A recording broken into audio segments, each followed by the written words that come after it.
एक बार एक जगह पे सिनेमा शूटिंग हो रही थी। एक बड़ी मछली सबका पीछा कर रही थी और सभी लोग भागते हुए जा रहे थे।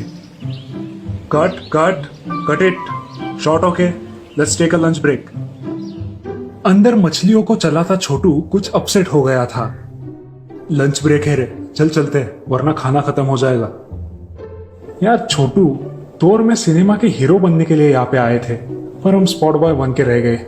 हमें सिनेमा में हीरो बना के कोई पिक्चर नहीं बनेगा, ये बात तो हमें मालूम पड़ गई है। इसलिए अब हम खुद और अपने पैसे से हीरो बनेंगे। लेकिन कैसे? सिनेमा बनाने के लिए तो बहुत पैसे लगते हैं ना। उसके लिए मेरे पास एक उपाय है, सुनो। राजू उसका प्लान छोटू को बताता है। राजू, प्लान तो सुपर है। उस रात वो दोनों मछली को चोरी करके लेकर गए और बाद में मछली को लेकर समुद्र में गए। इस रास्ते में बहुत बड़े बड़े बोट आते हैं, अगर उनको डराएंगे तो पैसे ही पैसे कमा सकते हैं। आइडिया तो तुम्हारा बहुत अच्छा है, लेकिन खाने के लिए कुछ है क्या? हे भगवान, तुम्हें खाने के अलावा कुछ आता नहीं क्या? लो, तुम्हारे लिए बिरयानी पैक किया है, जितना खाना है उतना खा लो और इस पनवती भूख से हमारा प्लान खराब मत करो। उतने में एक नाव वहां पर आई। मछली नाव के पास आते ही नाव वाला घबरा गया। मछली के अंदर बैठा राजू आवाज निकाल के बात करने लगा। तुम्हारी इतनी हिम्मत कि हमारी जाति को पकड़ के खाना खाना ही तुम्हारा काम है। अब मैं अगर तुम्हें खाऊंगा तब तुम्हें कैसे दर्द होता है मालूम पड़ेगा। अब उन्हें क्यों खाना है? मैं तो सिर्फ चिकन बिरयानी खाता हूँ, मुझे इंसानों की बिरयानी नहीं चाहिए। छोटू की फालतू बात सुन के राजू ने उसे एक लाफा दिया। तभी नाव वाला डरकर रोने लगा और बोला, हे मछली माता, हमें क्षमा कर दो, हम लोग तो आप पर ही निर्भर हैं, हमें छोड़ दो। तो तुम्हारे पास जितने भी पैसे हैं वो सारे के सारे पैसे हमें दे दो और जब भी इधर आओगे तो पैसे लेकर ही आना। नाव वाला पैसा मछली के मुंह में डालता है और वहां से निकल जाता है। वाह वाह राजू, तुम्हारा प्लान तो ठीक से काम कर गया। अब चल उन पैसों से किसी अच्छे होटल में जाकर बिरयानी खाते हैं। छोटू की फिजूल बात से राजू गुस्सा होता है। मूर्ख, खाना अच्छा मिलेगा करके तुम फिल्म इंडस्ट्री में आए थे ना, इसीलिए तुम्हारी जिंदगी ऐसे बन गई है। बेवकूफ कहीं के, अब मुंह बंद करके बैठ चुपचाप। इस तरह से वो लोग हर रोज मछली की मदद से सभी नाव वालों से पैसे लूटने लगे और ऐसे ही एक बार एक नाव को उन्होंने रुकाया और धमकाने लगे। तमीज से पैसे देते हो या मेरे हाथों से मरोगे? पैसे बाद में दो, पहले मुझे चिकन बिरयानी खिलाओ। मछली माता, पैसे तो मेरे पास है पर बिरयानी तो मेरे पास नहीं है। चाहे तो मैं तुम्हें फिश बिरयानी बना के खिला सकता हूँ। ठीक है, जल्दी बना के दे, अब मुझे बहुत भूख लग रही है। अरे हलकट, उससे बिरयानी क्यों बनवाओगे? ऐसे करोगे तो उसे शक आ जाएगा। तू चुप कर, मुझे अभी भूख लगी है। तुम्हारा लाया सारा खाना खत्म हो गया है और अब मैं क्या करूँ? तुम्हें पैसे की जितनी जरूरी है उतनी ही मुझे बिरयानी की जरूरी है।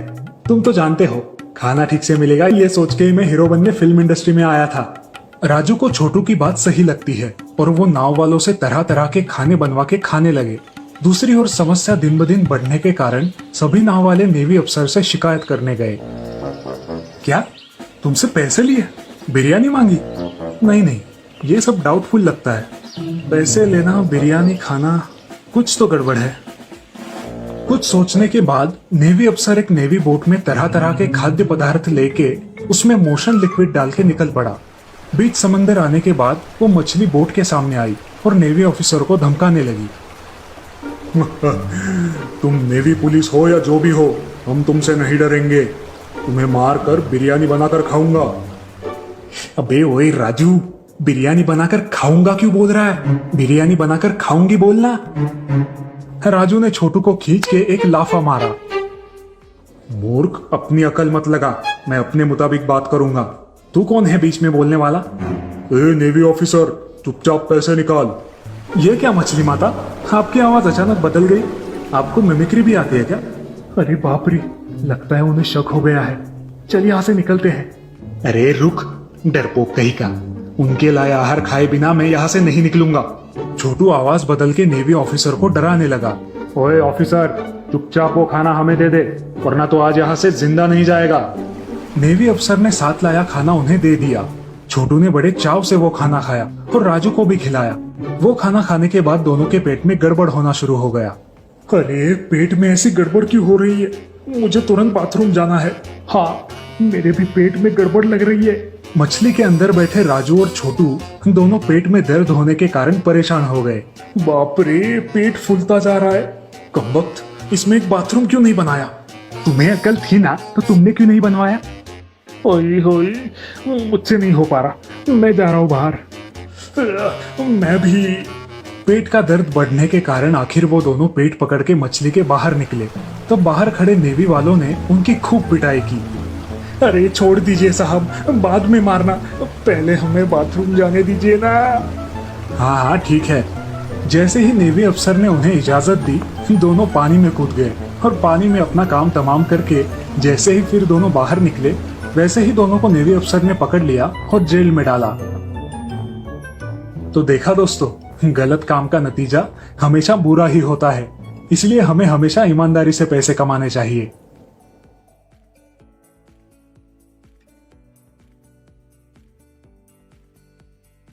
बड़े शौक से दादाजी वो तस्वीर खरीद के लाए थे। दादाजी की उम्र अब लगभग 70 साल की हो गई थी। जब से उनकी पत्नी शारदा ये दुनिया छोड़ के चली गई थी, वो बहुत अकेलापन महसूस करने लगे थे। दादाजी वो तस्वीर किसी आर्ट गैलरी से खरीद के लाए थे। उनका कहना था कि वो तस्वीर उन्हें शारदा की याद दिला रही थी। उन्होंने उस तस्वीर को अपने बेडरूम में लगाया। अपने पलंग पे सोते सोते घंटों वो उस तस्वीर को ही देखा करते थे। दादाजी का बेटा दिनेश और उनकी बहू राधिका दोनों ही उनकी इस आदत से कुछ परेशान से हो गए थे। कभी कभी तो उनके रूम में से अकेले ही कुछ बड़बड़ाने की आवाजें आती रहती थी। राधिका ने दिनेश से कहा कि दादाजी अब उस तस्वीर से बातें भी करने लगे थे। दिनेश इस बात से बड़ा ही चिंतित हो गया था। उसने वो तस्वीर दादाजी के बेडरूम से निकालनी चाहिए, लेकिन उसकी इस हरकत से दादाजी नाराज हो गए और उन्होंने खाना पीना ही छोड़ दिया। मजबूरन दिनेश को वो तस्वीर फिर से दादाजी के कमरे में लगवानी पड़ी, लेकिन अब दादाजी ने बहू और बेटा दोनों से ही बात करना भी छोड़ दिया था। इतना ही नहीं, वो खाना भी अपने कमरे में ही खाने लगे थे। दिन ब दिन उनकी तबीयत खराब ही होती जा रही थी। किसी को भी समझ नहीं आ रहा था कि आखिर उन्हें हुआ क्या है। एक दिन राधिका उनके कमरे में उन्हें खाना देने आई, तो उसने देखा कि दादाजी बस एकटक उस तस्वीर को ही घूर रहे थे और उनके होंठ कुछ पुटपुटा रहे थे। शारदा, क्या तुम मुझसे नाराज हो? कल मुझसे मिलने क्यों नहीं आई? दादाजी की ये बात सुन के राधिका बहुत घबरा सी गई। उसने उस तस्वीर की तरफ देखा। 2 पल के लिए उसे भी लगा कि जैसे उस तस्वीर की आंखें उससे ही घूर रही है। उस कमरे में रोशनी बहुत ही कम थी और एक अजीब सी बदबू पूरे कमरे में फैल चुकी थी। न जाने दादाजी उस कमरे में कैसे रहते थे। राधिका ने खाना रखा और वो उस कमरे में से बाहर निकल आई। शारदा, क्यों तड़पा रही हो? मुझे भी अपने साथ ले चलो। दादाजी अकेले ही पुटपुटा रहे थे। चांद की हल्की सी रोशनी उस खिड़की में से आके उस तस्वीर पर गिर रही थी। धीरे धीरे उस तस्वीर का नूर पलटने लगा, मानो वो तस्वीर जिंदा हो रही हो।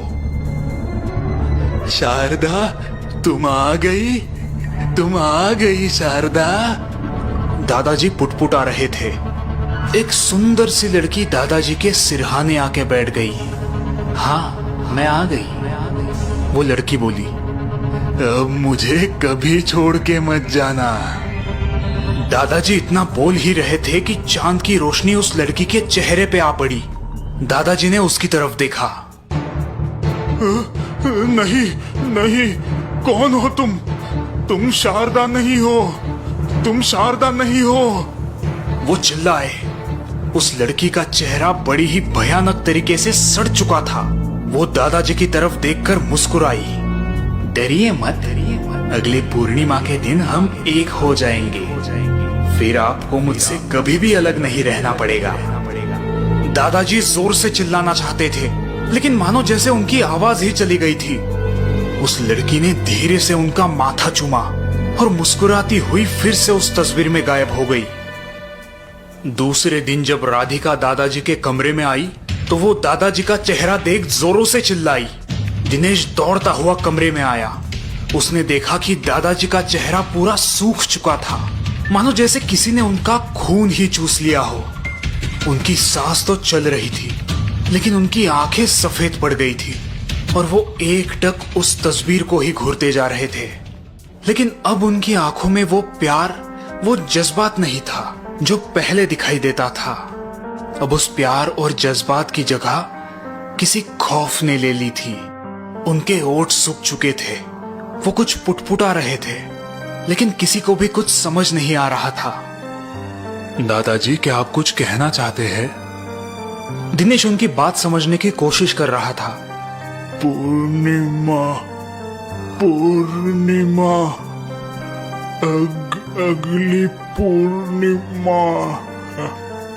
दादाजी बोलने की कोशिश कर रहे थे, लेकिन शब्द उनके मुंह में से निकल ही नहीं रहे थे। वो अपने हाथ से उस तस्वीर की तरफ इशारा करने लगे, लेकिन दिनेश को उनकी बात समझ ही नहीं आ रही थी। दादाजी, हम वो तस्वीर वहां से नहीं निकालेंगे, आप चिंता मत कीजिए। हताश होकर दादाजी का हाथ बिस्तर पर गिर पड़ा। डॉक्टर ने दादाजी की पूरी जांच पड़ताल की, लेकिन उन्हें भी उनकी बीमारी का पता नहीं चल पा रहा था। दादाजी उस तस्वीर को वहां से हटाना चाहते थे, लेकिन किसी को भी उनकी बात समझ नहीं आ रही थी। आखिरकार, तुम शारदा नहीं हो, मैं तुम्हारे साथ नहीं आना चाहता। दादाजी पुटपुटाने लगे। तुमने ठीक पहचाना, मैं शारदा नहीं कमला हूँ।